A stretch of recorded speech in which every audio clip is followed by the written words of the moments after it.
ये शरद बागवे जो भी है जी, मुझे तो ठीक नहीं लगता। पहली मुलाकात में ही आपको पिला करके भेज दिया।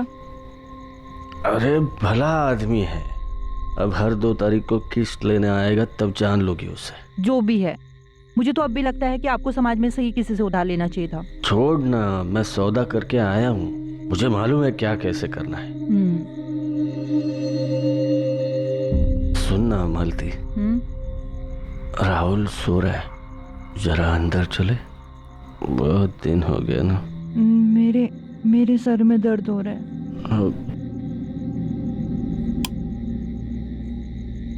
अगले दिन से घर काम शुरू हो गया और 1 हफ्ते में पूरा हो गया, और फिर 2 तारीख भी आ गई।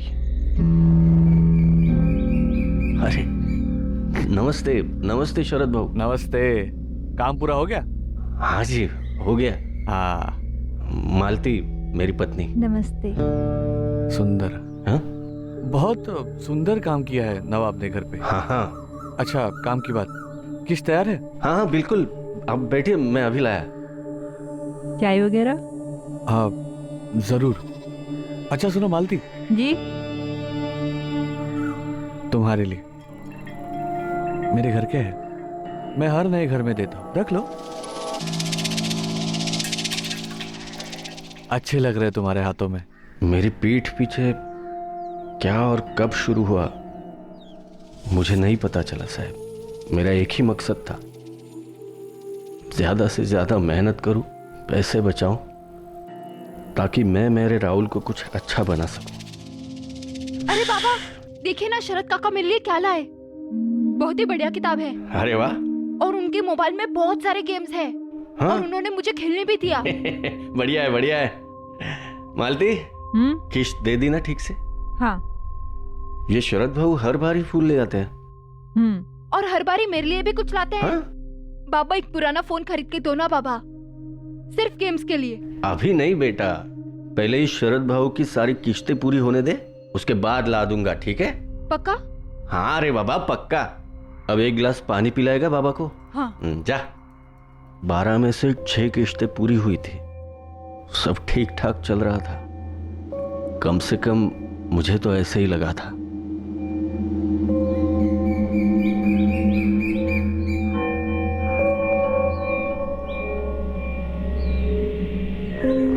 उस दिन 2 तारीख तो नहीं थी।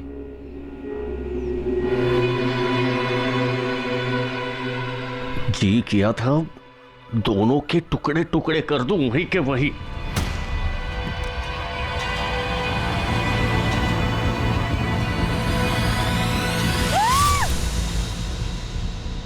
ठीक है, चलता हूँ। ठीक है। और कल कुछ लाऊं? नहीं। वो मैं यहाँ से गुजर रहा था तो सोचा हालचाल पूछता चलो। अरे तुम्हारे हाथ को क्या हो गया तुकाराम? खेत में कट गया क्या? मैं हल्दी लेके आती हूँ।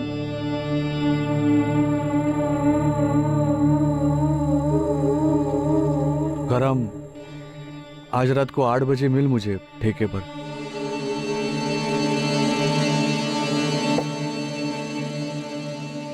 देख तुकाराम,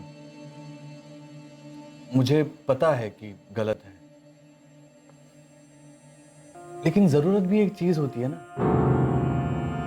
सिर्फ मेरी नहीं है, मालती की भी। शरद भाऊ, आपकी भी पत्नी है, बच्चे हैं। मेरी जगह आप होते तो क्या करते? सिर्फ पत्नी होती, बच्चा नहीं होता तो पता नहीं मैं क्या करता, लेकिन बच्चे के खातिर, परिवार के खातिर मैं सोचता चलो पत्नी को अपनी जरूरतें पूरी करनी है, मैं अपना देख लूंगा जो भी है वो, लेकिन घर तोड़ने का कोई मतलब नहीं बनता। और तूने अभी अभी अपने घर की मरम्मत की है दुकान, तेरी जो 6 किस्त है उसकी फिक्र मत कर, वो मैं भर दूंगा। देख तुकाराम, मेरा इरादा तेरा घर तोड़ने का नहीं है, बस मुझे छुप छुप कर कुछ नहीं करना। बोल, मंजूर है?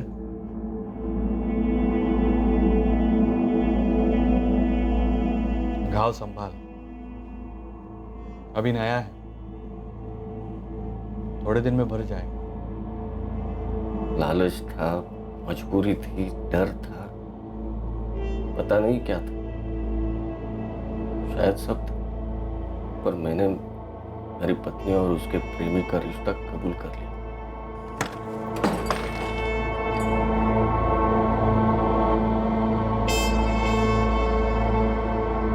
क्या बात हुई?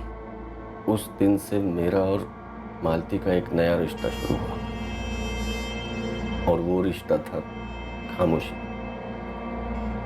हम अब एक छत के नीचे दो लोग थे जिन्हें एक बच्चे ने जोड़े रखा, और कुछ नहीं।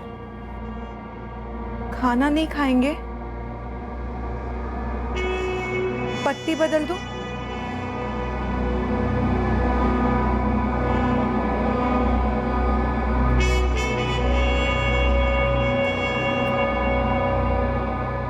मजा आले मजा आली काका। मजा आली। हाँ, अगली बार तुझे और दूर ले जाऊंगा और एक दिन तुझे चलाना भी सिखाऊंगा, ठीक है? बाय काका। बाय। थोड़े ही दिनों में एक आदत सी हो गई, सिर्फ राहुल के बारे में सोचना, सिर्फ उसके लिए जीना। बाकी सब कुछ मानो तो एक पूरा सपना था, और उस बुरे सपने की आदत हो गई मुझे। उसे मैं झेल लेता सिर्फ अपने राहुल के लिए, और अब राहुल को ही मार डाला। साहिब, मुझे लगता है उस साले शरद ने मारा है हमारे राहुल को। नहीं, क्यों नहीं? तुम्हें कुछ और पता है या कुछ छुपा रहे हो हमसे? अब क्या छुपाऊंगा साहब, सब कुछ तो खत्म हुआ है। कुछ नहीं खत्म हुआ है। जब तक राहुल का कातिल नहीं मिलता हमारे लिए कुछ भी खत्म नहीं हुआ है। तो करम, तुमने बताया था कि शरद बागवे और राहुल की अच्छी जमती थी। हाँ, और हम जानते कि राहुल का कातिल उसके पहचान वाला था, तभी तो उसने राहुल को खेतों में बुलाया और राहुल वहां चला गया। अरे राहुल, बाबा ने नए गेम्स डाले कि नहीं फोन में? कहा शरद काका, अब तक नहीं डाले। अच्छा सुन, नीलचंदियों का खेत पता है तुम्हें? हाँ, क्यों काका? आज शाम को 6 बजे तुम वहां पर फोन लेकर आ जा। मैं तुम्हें एक से एक नए गेम्स डाल के दूंगा फोन। सच? हाँ, लेकिन सुनो, किसी को बताने की जरूरत नहीं, ठीक है? राहुल इधर आ।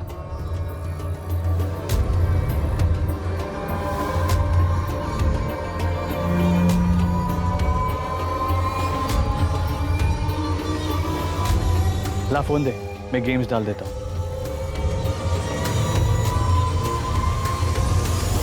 लेकिन शरद क्यों मारेगा मेरे बच्चे को? वही जो मैं शुरू से बोलता आ रहा हूं दादा, उसे वहीनी को तुमसे अलग करना था, और राहुल की वजह से तुम दोनों जुड़े हुए थे। वजह जो भी होगी वो हम शरद बागवे से पता कर लेंगे। राधिका, शरद बागवे को उठाकर लेकर आओ। सर। साहिब, हम भी जाए क्या? अभी के लिए जा सकते हो, लेकिन याद रहे हमारी नजर रहेगी तुम दोनों पर। मुझे अभी भी लगता है कि तुम लोग पूरी बात नहीं बोल रहे, कुछ तो छुपा रहे हो।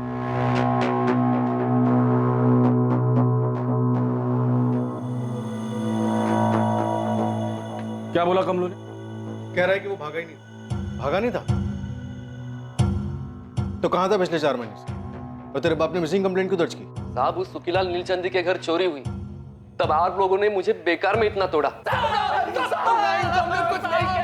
उसके बाद मेरे खिलाफ कुछ साबित नहीं हुआ, लेकिन हिलाल के गोदाम में काम करने के लिए मन नहीं कर रहा था साहब। इस गांव से ही बाहर निकलना चाहता था, इसलिए मैं दिल्ली चला गया। क्या काम कर रहा था दिल्ली में?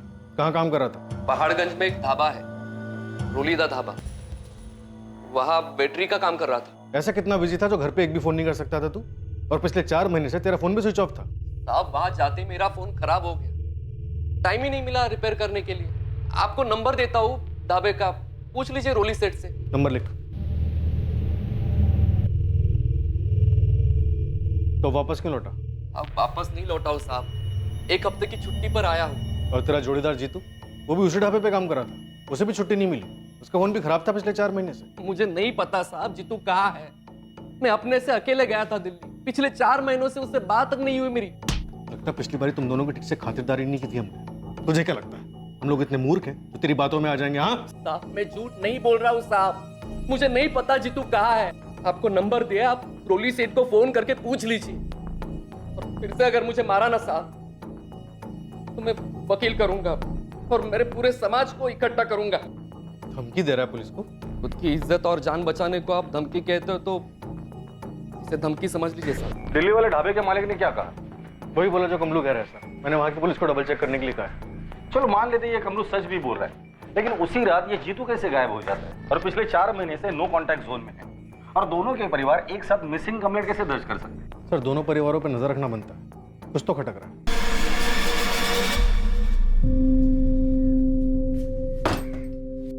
क्या हुआ पुलिस स्टेशन में? रात भर थे आप? कुछ नहीं हुआ, उन्हें तुम्हारे और शरद भाऊ के बारे में पता चला। क्या? हाय देवा, कैसे? भले जितना इत्र लगाओ, बदबू को कौन रोक सकता है?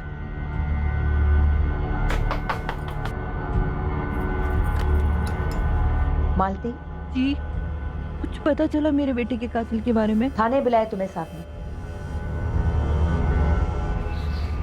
बहू सुना आपने? कमलू घर आ गया है, दिल्ली में था और वो पुलिस वालों को बोला कि वो खुद से गया था। और इतने दिनों से वो लोग बाबा को विलेन बना रहे थे, अब तो सच में कुत्ते को गायब कर देना चाहिए। चुप, क्या समझाओ एला, बेची की तरह जबान चल रही है इसकी आजकल। चल आज जा, मूर्ख गुटला। अरे महेश ऐक ना। अरे बेटा सुन। रोजी तू, उसका क्या, वो भी लौटा है? कमलू, पुलिस ने जीतू के बारे में कुछ बताया? वो मुझे कुछ क्यों बताने लगे? सिर्फ जीतू के बारे में कुछ आड़े टेढ़े सवाल किए जा रहे थे। सर आप हमसे ऐसे सवाल क्यों पूछ रहे हो जिनके जवाब आप पता कर चुके हो? क्योंकि हर मुंह से निकला हुआ जवाब एक नया सच होता है शरद बागवी। पिछले 1 साल से तुकाराम तोलारी की बीवी मालती के साथ तुम्हारा अफेयर चल रहा है। जी। क्या राहुल ने तुम दोनों का ऐसा कोई वीडियो बनाया था जो किसी को देखना नहीं चाहिए था? क्या बकवास कर रहे हैं सर? ऐसा कुछ नहीं हुआ था। शरद, क्या तुमने राहुल को मार डाला खेतों में बुलाकर? क्या अनाप शनाप बक रहे हो सर आप? वो बच्चा मुझसे प्यार करता था। और शरद क्यों मारेंगे राहुल को? 10 जून की शाम को तुम कहाँ थे शरद? सर मैं मालती के साथ था, उसी के घर। शरद जी, आप जरा बाहर देख के आएंगे क्या कि राहुल आ गया कि नहीं? 1 घंटे पहले आ जाना चाहिए था। मालती, अगर मैं अभी बाहर जाऊंगा तो लोग देख लेंगे। हाँ ठीक बात है, मैं चली जाती हूँ, देख के आती हूँ। आप अंधेरा हो जाए तो निकल जाइएगा। हाँ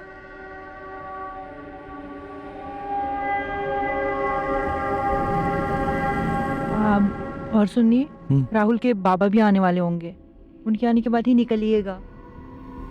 मैं आती हूँ। मैडम, मैं वहाँ आधा घंटा बैठा रहा, फिर तुकाराम वहाँ आया। नमस्ते शरद बाबू, ये राहुल और मालती कहाँ है? वो राहुल शाम से घर नहीं लौटा है तो मालती उसे ढूंढने गई। क्या? मैं भी जाकर देखता हूँ। रुक तुकाराम, अंधेरा हो गया, मैं भी निकलता हूँ। बस यही हुआ था मैडम। यही सच है। क्या मेरे पति ने कहा कि शरद ने राहुल को? देखिए, हमसे किसने क्या कहा ये बात मायने नहीं रखती, हमें शक था, पूछ लिया। तुकाराम मुझ पर कभी उंगली नहीं उठाई। मैं जानता हूँ आपके कान उसके भाई प्रवीण ने भरे होंगे। वो मुझे पहले से पसंद नहीं करता था। आप इतना सब पता लगा रहे हैं तो आपने ये भी पता लगा ही लिया हो कि तुकाराम और प्रवीण के बीच में जमीन को लेकर मसला था। तो तुम्हारा कहना है कि प्रवीण ने राहुल को मारा हो? सर वो मुझ पर बेवजह उंगली उठा रहा था, शायद उसी में कुछ खोट हो। नहीं साहब, मैं नहीं मानती कि प्रवीण ने कुछ भी किया है। तो तुम्हें किस पर शक है? मुझे नहीं पता साहब। देखिए सर, मालती के साथ रिश्ता बनाकर मैंने शायद गलत किया, लेकिन मेरा यकीन कीजिए इसके अलावा मैंने कुछ गलत नहीं किया। इस रिश्ते की वजह से जीते जी मेरा पति मुझसे अलग हो गया और इकलौता बेटा खोया है मैंने। इस रिश्ते की वजह से? वजह क्या बताऊं, मेरे पापों की सजा मिल रही है मुझे। और कुछ नहीं। आप लोगों का निजी जिंदगी में क्या चलता है उससे हमें कोई लेना देना नहीं, हमारा ताल्लुक भी नहीं। लेकिन उसका साया अगर इस केस में, राहुल मर्डर केस में दिखाई दिया तो इस केस से जुड़े सभी निजी रिश्तों की बाल की खाल उतार दूंगा। साहब कमलू तो लौट गया, लेकिन मेरा भाई जीतू कब तक लौटेगा? जब लौटेगा तो पूछ लेंगे उससे। आप हल्के में ले रहे हो साहब? मैं दावे के साथ कह सकती हूँ उस सुखीलाल ने कुछ कर दिया मेरे जीतू के साथ। तुम इसी दावे के साथ कमलू के बारे में भी बोल रही थी रोहिणी? क्योंकि दोनों एक ही दिन गायब हुए थे साहब। कमलू लौटा तो उसके घर वालों के अच्छे नसीब, लेकिन हम लोग ऐसे आस लगाकर कब तक बैठे रहेंगे साहब? मालती, अब हम नहीं मिलेंगे। तुकाराम सही कह रहे थे, बदबू कभी छुपाई नहीं जा सकती। शरद बागवे और मालती तोलारी। सर लेकिन मालती तो माँ है। पता है मुझे, राधिका कम होता है ये सब, लेकिन ये तब होता है जब अवैध रिश्ते का जुनून माँ के रिश्ते को भी निगल जाता है। रेयर केसेस है लेकिन हमने देखे हैं। जी सर। लेकिन शरद बागवे तो प्रवीण तोलारी की तरफ इशारा कर रहा है। राधिका, इन सबके कॉल रिकॉर्ड निकालो और अच्छे से स्कैन करो। इन सबके पीछे खबरी लगा दो, कोई भी आउट ऑफ रडार नहीं होना चाहिए। 2 और महीने बीत गए, लेकिन राहुल के कत्ल की इन्वेस्टिगेशन में कोई खास बढ़ोतरी नहीं हुई। सभी मुमकिन संदिग्धों के कॉल रिकॉर्ड स्कैन हुए, फोन लोकेशन स्कैन हुए, पर कहीं से कोई सुराग सामने नहीं आया। तुकाराम और मालती के पड़ोसी चौंक गए थे ये जानकर कि मालती का 1 साल से शरद बागवे के साथ अफेयर चल रहा था। मेरी बात सुनो सुप्रिया, सुप्रिया सुनो तो सही। शरद बागवे की अपनी पत्नी भी इस अफेयर के बारे में जानकर बुरी तरह से हिल गई। खबरियों की तरफ से भी किसी भी संदिग्ध के बारे में कोई खास जानकारी नहीं आ पाई। रोहिणी अपने लापता भाई जीतू के बारे में जानने के लिए लगातार पुलिस स्टेशन के चक्कर काटते जा रही थी और सुखीलाल नीलचंदी पर आरोप लगाए जा रही थी। दूसरी ओर कमलेश अपनी छुट्टी पूरी कर वापस दिल्ली लौट गया अपने काम पर। उसे रोक कर रखने के लिए पुलिस के पास कोई सबूत नहीं था। और वहीं बच्चे को खोने के बाद तुकाराम सभी रिश्तों से परे जाने लगा था, पर अंदर ही अंदर वो घुट रहा था, कुछ छुपा रहा था। राहुल का कत्ल एक शातिर साजिश का परिणाम था और इस साजिश के पत्ते बहुत जल्द खुलने जा रहे थे।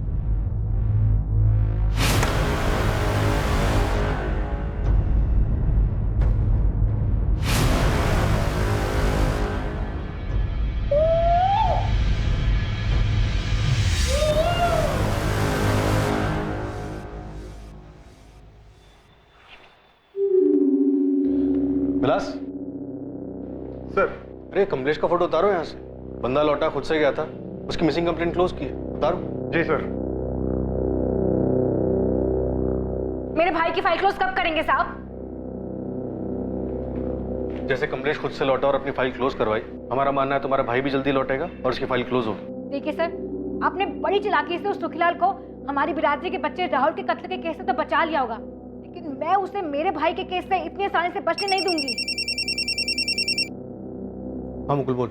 मालिक एक टिप है, जल्दी बोल। आपका ये राहुल मर्डर केस और जीतू मिसिंग केस जुड़े हुए हैं, आप मिल सकते हो? ठीक है, 10 मिनट दे।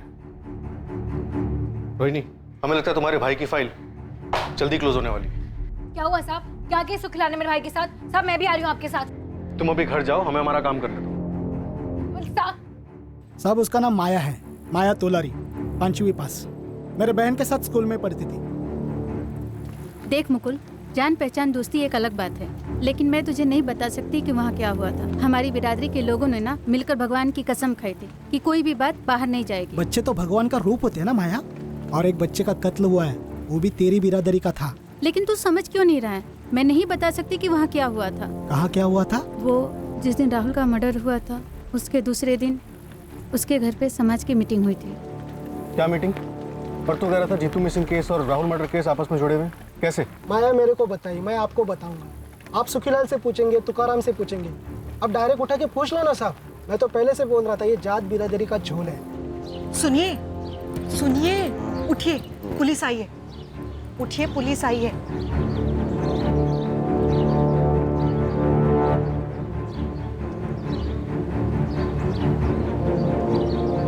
पता चला किसने मारा मेरे बेटे को? वो तो तुम हमें बताओगे तुकाराम। मैं?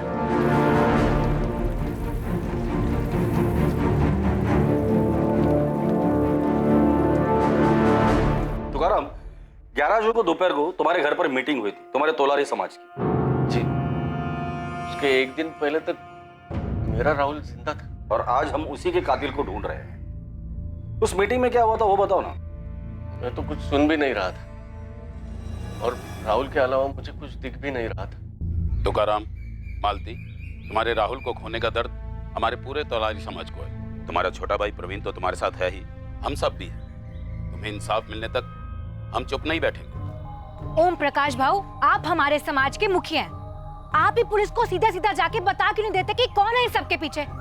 हम सब जानते हैं कि सुखीलाल नीलचंदी का किया करा है। रोहिणी, तुम्हें बीच में बोलने को कहा है किसी ने? समाज में नीलचंदियों को हमसे कितना प्यार है हम सबको पता है, पर कोई मुंह खोलने को तैयार ही नहीं है। पर किसी को तो बोलना पड़ेगा ना। मेरे भाई जीतू को खा गए वो लोग। उधर देखिए, सुरेश भाव के कमलू को भी खा गए। जिसका कोई जाता है वही जानता है। एक मिनिट, बघा ओम प्रकाश भाऊ, क्या हमें पक्का मालूम है कि सुखीलाल सेठ ने मेरे बच्चे को मरवाया? कोई और भी तो हो सकता है नहीं? कोई और मतलब? साफ साफ कहो तुकाराम, डरो मत। हम काहे का डर भाऊ? मैं ये कह रहा हूं कि कातिल कोई और भी हो सकता है, हमारे बीच में से हो सकता है। तो उसका नाम लो तुकाराम दादा, बोलो। हाँ तुकाराम, नाम लो। अगर बिरादरी में किसी पर शक है तो नाम लो उसका। हम सब भगवान की कसम खाते हैं, जो बात यहाँ हुई है वो बाहर नहीं जाएगी। कसम खाओ। कसम है, कसम है। लेकिन अगर किसी का नाम नहीं लेने वाले तो अपनी बिरादरी का नाम तो ना ही लो। बेकार में वो नीलचंदी और पुलिस वालों को मौका मत दो हमारे लोगों को परेशान करने का। मुआवजा कितना मिला? क्या? सुखीलाल के आदमी पकिया ने तुम्हें पैसे दिए थे। ये सुखीलाल का आदमी पकिया वो कल आया था यहाँ, इस तुकाराम को कुछ पैसे दे रहा था। लेकिन मैंने आपको बताया था कि वो पैसे किस लिए थे। कल सुखीलाल सेठ ने पकिया के हाथों मेरी तनख्वाह और 1 महीने का एडवांस भिजवाया। हाँ बताया था, लेकिन हम कैसे यकीन माने कि जो तुम बोल रहे हो वो सच है? हो सकता है कि मुंह बंद रखने के लिए वो पैसे दिए गए हो तुम्हें। साहब, मैं अपने बेटे राहुल के कत्ल के बारे में चुप बैठूंगा, लेकिन हमारे सामने तो तुम चुप बैठे हो। हमारी नाक के नीचे एक आदमी का तुम्हारी बीवी के साथ 1 साल से अफेयर चल रहा था। ये बात तुमने हमें बतानी जरूरी नहीं समझी। तुम्हारे बेटे के कत्ल के अगले दिन तुम्हारे समाज की बैठक हुई, खुद सुखीलाल का नाम उठा, खुद तुम्हारे समाज ने मुआवजे और तहकीकात की मांग की, और तुमने एक शब्द भी नहीं बोला। क्यों? साहब, मेरा दिमाग सुन था और इन दोनों बातों का मेरे बेटे के कत्ल से कोई ताल्लुक नहीं है। ताल्लुक है, वो ताल्लुक तुम हो। क्या कह रहे हो आप साहब? तुम अपनी बीवी मालती से नफरत करने लगे थे, इतनी नफरत कि उससे ताल्लुक रखने वाली हर चीज से तुम्हें नफरत हो गई। और राहुल, वो तो उसी की कोख से पैदा हुआ था। नहीं साहब, ये आप बोल भी कैसे सकते हो? ये हम नहीं बोल रहे, तुम्हारी खामोशी बोल रही। और तुकाराम, खामोशी का मतलब हम लोग झूठ समझते हैं। कातिल राहुल की जान पहचान वाला था। उसने राहुल को खेत में बुलाया और वो गया। और राहुल को खेत में बुलाने वाला और कोई नहीं बल्कि तुम थे। बाबा, आपने मुझे यहाँ क्यों बुलाया? आप मुझे तोहफा देने वाले थे ना? आपने मेरे लिए नया गेम लाया, लेकिन वो मेरे मोबाइल में कैसे डालेंगे? आंखें बंद कर।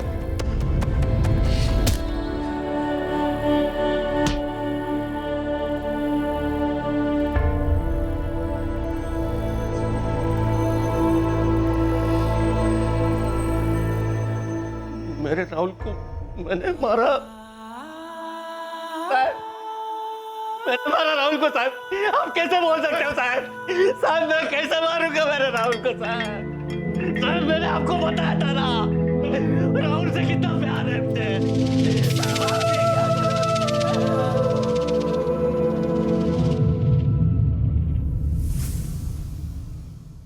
तुमने राहुल को नहीं मारा तो फिर किसने मारा तुकाराम? मुझे नहीं पता। चुप रहने के लिए सुखीलाल ने धमकी दी थी कि समाज ने फरमान दिया था। तेल लेने गया समाज का फरमान, वो हर दूसरे दिन हर दूसरी बात पर जारी होते रहते हैं। ये मत करो, वो मत करो, इसे न मिलो, उसे मिलो। फरमान तो मुझे जीतू कमलू के वक्त भी मिला था। जीतू कमलू के वक्त? आप लोगों ने उन दोनों को उठाया था जब सुखीलाल सेठ ने उन पर चोरी का इल्जाम लगाया था। तब हमारे मुखिया ओम प्रकाश भाऊ के घर बैठक बुलाई गई थी। वैसे मैं कभी जाता नहीं हूं बैठकों में, पर उस दिन खास मुझे बुलाया गया था। यहाँ मौजूद कुछ लोग नीलचंदियों को अपना आका मानते हैं, उनके जुल्मों के बावजूद उनकी चाकरी करते हैं। मैं तो कहूंगा उनके टुकड़ों पर पलते हैं। उन्हें यह चेतावनी है कि खबरदार, खबरदार, अगर सुखीलाल के यहाँ उन्होंने मजदूरी की, उसने बेबुनियाद हमारे जीतू और कमलू पर उंगली उठाई है। चोर कहा है उन्हें? क्या हम तोलारी चोर हैं? इज्जतदार और मेहनती लोग चोर हैं? सिर्फ पीटा है मेरे भाई जीतू को और कमलू को पुलिस ने। जानवरों से भी बदतर पिटाई की है। न्याय होगा उनके साथ, लेकिन तब तक यहां बैठे हर तोलारी को यह कसम खानी होगी कि सुखीलाल तो क्या, किसी भी नील चंदी के यहां पर कोई काम नहीं करेगा। कसम है। कसम है। मुझे कुछ कहना है भाऊ। हाँ हाँ तुकाराम, मैं तो इंतजार कर रहा था कब बोलोगे, इसीलिए खास तुम्हें इस बैठक के लिए बुलाया है। ओम प्रकाश भाऊ, सभी लोग जानते हैं कि इतने सालों से मैं सुखीलाल सेठ के खेतों में काम कर रहा हूँ, उनका खेत संभाल रहा हूँ। मेरा उनसे कोई बैर नहीं है, मुझसे हमेशा वो अच्छे से ही पेश आए हैं। तुम कहना क्या चाहते हो? कि इस चोरी के आरोप को सिर्फ एक चोरी का आरोप ही समझा जाए, इसे जात बिरादरी का मामला ना बनाया जाए। तुकाराम दादा, तो आप ये कह रहे हैं कि मेरे भाई जीतू और इनके बेटे कमलू ने वाकई में चोरी की है? मतलब कि आपने भी उन सुखीलाल नीलचंदी के साथ हाथ मिला लिया ना अपनी बिरादरी के लड़कों के खिलाफ? नहीं नहीं, मैं कतई ऐसा नहीं बोल रहा हूँ। मैं सिर्फ इतना ही बोल रहा हूँ कि पुलिस वालों को उनका काम करने दो। अगर आपके भाई प्रवीण का पुलिस भट्टा बनाती या फिर आपकी पत्नी मालती लड़के राहुल के साथ नीलचंदी कुछ कर देते तो फिर कैसा लगता आपको? मुझे ऐसी बहस में पढ़ना ही नहीं है रोहिणी और ओम प्रकाश भाऊ। यह आपका फरमान कि मैं सुखीलाल सेठ के खेतों में काम ना करूं, मैं इसे नहीं मानता। और मेरे जैसे जो जो मेहनत की रोटी कमा रहे हैं, दुश्मनी को मिटाने की कोशिश कर रहे हैं, वो भी इस फरमान को नामंजूर करें। अरे क्या नामंजूर करे? ओम प्रकाश जी नाइंसाफी है। ओम प्रकाश जी नाइंसाफी है। शांत। तुमने जो कहना था कह लिया तुकाराम, अब मेरी बात सुनो। जो समाज की मदद को नहीं आता, उसके बुरे वक्त में उसके साथ कोई खड़ा नहीं होता। कल को तुम्हारे किसी अपने के साथ नील चंदियों ने अगर कुछ किया तो दलील लेके हमारे पास मत आना। ओम प्रकाश भाऊ, समाज के सभी भाई बहनों, अभी आप सभी गुस्से में हो, तेवर चढ़े हुए हैं, इसलिए सिर्फ मैं यही कहूंगा कि दुश्मनी दो धारी तलवार है। दुश्मन का गला भले काट लो, दूसरी तरफ से खुद का ही गला कटता है।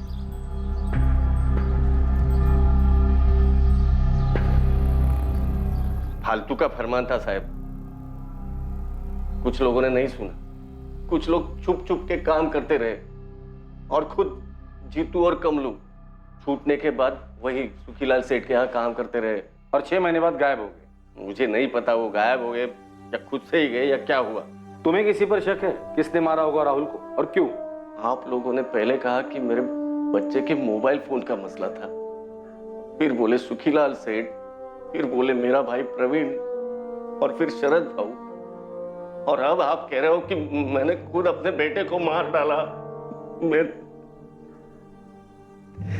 थक गया हूं साहब, थक गया हूं मैं। मुझे मेरे राहुल के पास जाना है साहब।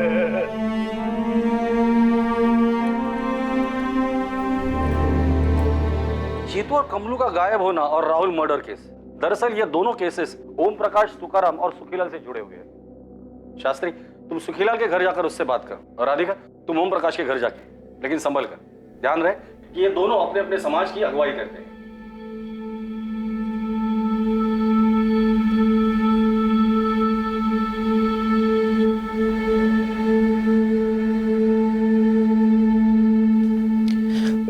बैठो मालती।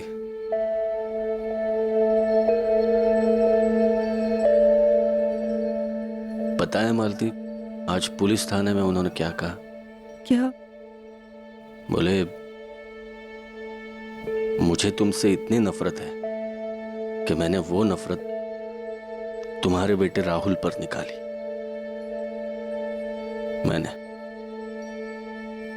राहुल को मार डाला मालती, ऐसे बोले। कीड़े पड़े उन्हें। आपके जैसा पिता इस दुनिया में नहीं है। लेकिन मैं एक अच्छा पति नहीं बन सका। और मैंने जो रेखा पार की, उसकी माफी इस जन्म में नहीं है। पर आपने बड़ा दिल रखा। क्या बड़ा दिल? मैंने लालच की रेखा पार की थी। मुझे भी इस जन्म में कोई माफी नहीं है, लेकिन बेटा हम दोनों ने खोया है। उम्मीद करते हैं जहां भी होगा हमें माफ कर देगा।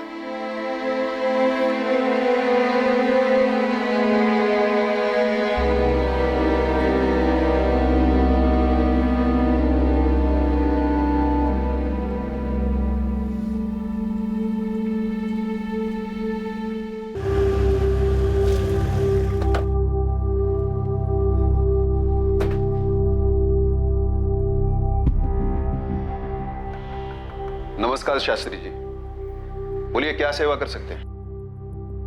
सीधा सवाल है सुखीलाल जी, राहुल तुलारी को किसने मारा?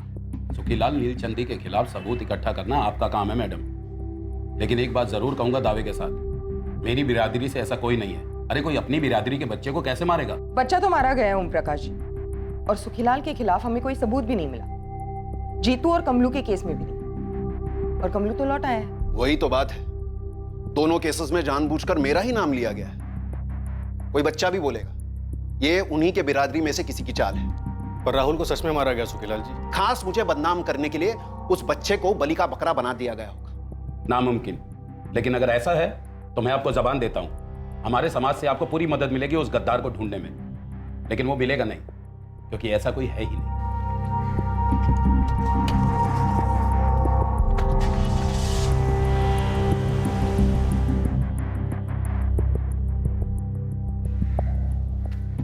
अब क्या बोल रहा था पुलिस वाला? मैंने तुमसे कहा है ना महेश, इस मसले में ना पड़ो। ये मसला मुझे विरासत में मिला है बाबा, जैसे आपको और दादाजी को मिला था, इसलिए मुझे जानना है कि हो क्या रहा है। अभी तक इस केस में क्या हुआ था और क्या हो रहा था, इस पर इन्वेस्टिगेशन की पकड़ पक्की नहीं रही थी, लेकिन बहुत जल्द इन्वेस्टिगेशन की गुलेल का निशाना सही जगह पर लगने जा रहा था और खुलने वाले थे कुछ ऐसे पत्ते जिनके बारे में अब तक किसी को भनक नहीं थी। सर, मैंने इस ओम प्रकाश का बैकग्राउंड निकलवाया, उसका ट्रैक रिकॉर्ड क्लीन है, लेकिन अपनी बिरादरी में थोड़ा शोर ड्रामा करता रहता है, पर ले देकर शांति बनाए रखा है। सुखीलाल के बारे में भी यही पता चला है सर। बच्चा तुकाराम और मालती ने खोया, जो इस वक्त हमारे संदिग्ध नहीं है। शरद भी आउट, प्रवीण आउट, सुखीलाल और ओम प्रकाश हमारे रडार पर नहीं है। फिर ऐसा कौन है जो है तो इसी दुनिया में लेकिन हमारे रडार पर नहीं आ रहा है? सर, वो फिर से आ गई है दिमाग चाटने, वो रोहिणी तोलारी, और वही दुखड़ा गा रही है। जीतू को सुखीलाल ने गायब किया, राहुल को सुखीलाल ने मार डाला। शास्त्री, सुखीलाल जब यहाँ आया था तब उसने एक बात कही थी कि तोलारी बिरादरी से कोई तो है जो उसे फंसाना चाहता है। हाँ सर, उसने तो यहाँ तक कहा था कि राहुल को जानबूझ के मरवाया गया उसे फंसाने के लिए। सर, जीतू और कमलू के केस को हमेशा एक समझा गया। कमलू ने ये कहा था कि वो भागा नहीं था और जीतू के बारे में उसको कोई खबर नहीं थी, फिर भी उसका बाप सुरेश रोहिणी के साथ आता रहता था। कमलू के बाप सुरेश को उठाकर लेकर आओ। शास्त्री, इस रोहिणी की स्कैनिंग शुरू कर दो, उसके कॉल रिकॉर्ड्स निकालो। मुझे लगता है दोनों केसेस को जोड़ने वाली कड़ी हमें मिल चुकी। वो चोरी का इल्जाम वगैरह होने के बाद हमारा कमलू एकदम गपचुप गुमसुम रहने लगा था। एक दिन काम पे गया, फिर लौटा ही नहीं। मुझे लगा जीतू को कुछ मालूम होगा, विचारना त्याला पूछना। मैं तो खुद आपसे पूछने आने वाली थी सुरेश भाऊ, जीतू भी रात भर घर वापस नहीं आया, उसका भी फोन ऑफ जा रहा है। तो फिर मैं पुलिस स्टेशन शिकायत करने जाता। रुकिए 2 मिनट, मैं भी आपके साथ आती हूँ। लेकिन शिकायत क्या करेंगे? यही कि मेरा बेटा गायब हो गया, ढूंढो जरा उसे। सुरेश भाऊ, 2 जवान लड़के ऐसे गायब थोड़ी ना हो जाते हैं, उन्हें गायब करवाया गया। चोरी का इल्जाम नहीं लगा पाया तो देखो उन्हें गायब भी करवा दिया। किसने? वही कमीना सुखीलाल नीलचंदी। उसके बाद रोहिणी जो बोलती गई मैं सुनता रहा। दरअसल आप लोगों से बात करने के बाद कमलू जब घर लौटा तो रोहिणी भी पीछे पीछे घर आई थी। क्या बोली तब? कैसे आ रहे तेरे सवाल? यही कि जीतू और मैंने चोरी का माल कहाँ बेचा, जीतू कहाँ है, वगैरह वगैरह। लेकिन मैंने बोल दिया जीतू के गायब होने से मेरा कोई वास्ता नहीं, मुझे कुछ मालूम नहीं। अरे लेकिन तुझे ये तो मालूम है ना कि सुखीलाल तुम दोनों की जान के पीछे पड़ा है। देख, तुझे पुलिस को बोलना होगा कि तुझे पक्का लगता है कि सुखीलाल ने जीतू के साथ कुछ कर दिया है। मुझे तो माफी करो इस बिरादरी की लड़ाई में रोहिणी, तो पुलिस को ऐसा कुछ नहीं बोलूंगा जो मुझे मालूम नहीं या जो हुआ ही नहीं। जीतू गायब है और तू कह रहा है कुछ नहीं हुआ है। सुरेश भाऊ, आप कुछ नहीं कहेंगे? कमलू सही तो कह रहा है ना, काय चुकी से बोल रहा तो। सुरेश भाऊ, याद रखो ओम प्रकाश भाऊ ने क्या कहा था, जो बिरादरी की नहीं सोचता उसको कोई नहीं पूछता। उसके बाद मुझसे या कमलू की माँ से बात तक नहीं करती।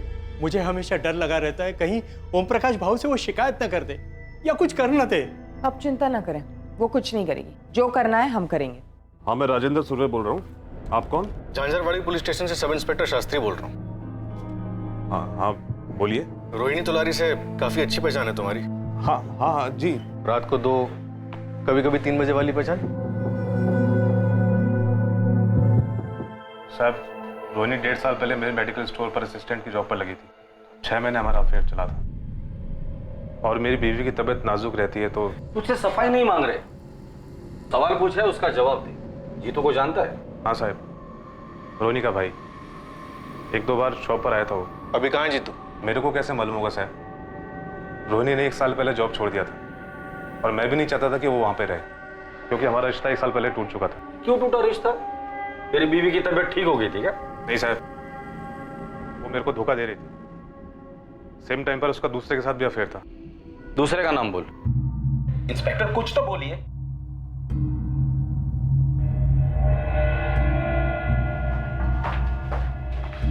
नहीं है सर।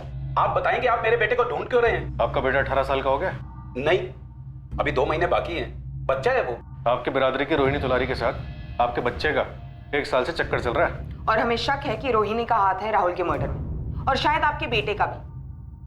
ओम प्रकाश जी, आपका नाम अच्छा है, आप काम भी अच्छा कीजिए। बताइए, आपका बेटा विनीत कहाँ मिलेगा? वो कभी कभी हमारे खेत वाले पुराने मकान में जाता है अपने दोस्तों के साथ।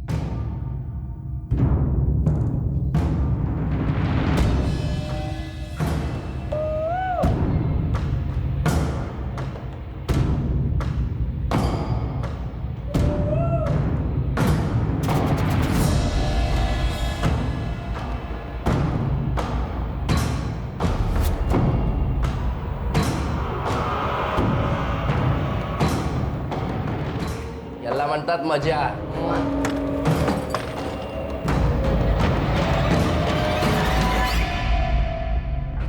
जितेंद्र तोलारी उर्फ जीतू, 6 महीने से तेरी बहन ने हमारा सर खा के रखा था। कहाँ है जीतू? कहाँ है जीतू? अब हम तुम तीनों का सर खाएंगे। ले चलो। साहब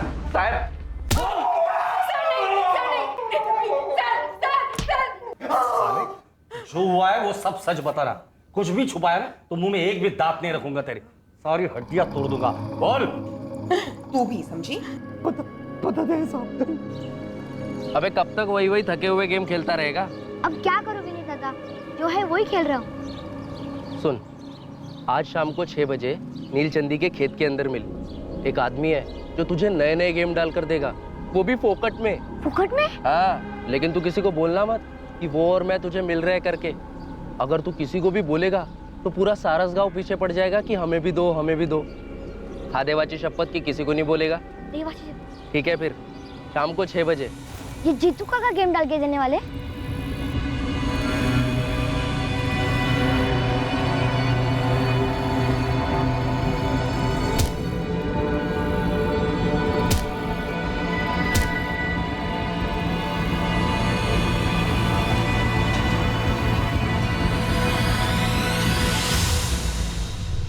विनीत, रोहिणी और जीतू ने अपना जुर्म कबूल किया। अब तेरी बारी। क्या क्या किया इसने मैडम? और ये जीतू और रोहिणी ने क्या कबूल किया है? विनीत, बताओगे नहीं अपने पापा को? अरे क्या किया है तूने? क्या किया है? सुखीलाल को फंसाने के लिए तुमने राहुल को मरवाया? सुखीलाल ने मेरे भाई को चोर कहा, उसे खूब पिटवाया। और फिर जब कमलू गायब हुआ तो मुझे लगा ये मौका अच्छा है। जीतू, जीतू उठ ना, जीतू जल्दी उठ। कमलू कल रात से गायब हो गया, कहीं भाग गया होगा। तू भी कुछ दिन के लिए गायब हो जा। मैं सुखीलाल नीलचंदी के खिलाफ शिकायत दर्ज करने वाली हूँ। सबको लगेगा उसने तुम दोनों को गायब करवा दिया है। फिर देखना उसकी खैर नहीं। समझ गया ना? चल जल्दी कर, अब क्या सोच रहा है, जल्दी कर। लेकिन जब तुकाराम ने साथ देने से मना किया तब मेरी सुलग गई। मुझे उसे सबक सिखाना था।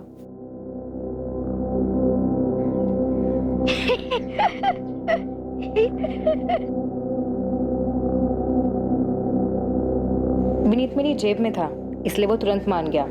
जीतू को भी गुस्सा था सुखीलाल पर और अब तुकाराम पर भी।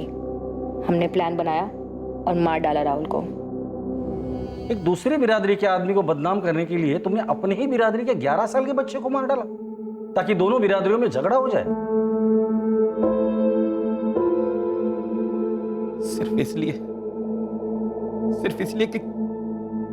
कि तू उसके साथ सोता है? रोहिणी तोलारी और उसके भाई जितेंद्र तोलारी उर्फ जीतू पर आईपीसी की धारा 302 के तहत हत्या का चार्ज लगाया गया है। हालांकि जुर्म के वक्त विनीत तोलारी नाबालिग था, पर कोर्ट ने जुर्म की जघन्यता, उसकी हीनियसनेस को नजर में रखते हुए जुवेनाइल जस्टिस एक्ट के सेक्शन 15 के तहत विनीत पर भी धारा 302 लागू की है। तुकाराम और मालती अपने बेटे के कत्ल की वजह जानकर हक्का बक्का रह गए। ओम प्रकाश को भनक तक नहीं थी कि राहुल के कातिलों में एक उसी का नाबालिग बेटा विनीत था। सुखीलाल इस बात को हजम नहीं कर पा रहा है कि उससे बदला लेने के लिए रोहिणी ने एक मासूम बच्चे को मार दिया। दूसरी तरफ उसके घर हुई चोरी का केस अब तक हल नहीं हो पाया है। इन्वेस्टिगेशन जारी है। रोहिणी तोलारी ने गुलेल के एक पत्थर से 2 निशाने लगाने की कोशिश की। एक निशाना था दुश्मन बिरादरी के सुखीलाल से बदला लेना, दूसरा मकसद था अपनी ही बिरादरी के तुकाराम को गहरा घाव देना, क्योंकि उसने अपनी बिरादरी के फरमान का अनादर किया। सुखीलाल का जीतू और कमलू पर चोरी का आरोप लगाना शायद जल्दबाजी में लिया गया फैसला था, लेकिन जीतू को न्याय दिलाने के लिए उसकी बहन रोहिणी ने ऐसा घोर अन्याय का रास्ता चुना जो समझदारी की सारी परिभाषाओं का अनादर करता है। दुनिया में भड़काने वालों की कमी नहीं, लेकिन किस हद तक भड़कना है, किस हद तक अपनी ईमानदारी और अपनी सच्चाई के साथ समझौता करना है, यह हर इंसान को सोच समझ कर तय करना है। अपने जमीर और अपने विवेक पर होने वाले वार से सतर्क रहना। अब मैं अनूप सोनी आपसे विदा लेता हूं, फिर मुलाकात होगी एक और नए केस के साथ। और याद रखें, क्राइम और आपके बीच में सिर्फ इतना फर्क है कि आप कितने सतर्क हैं। सतर्क रहें, सुरक्षित रहें। जय हिंद।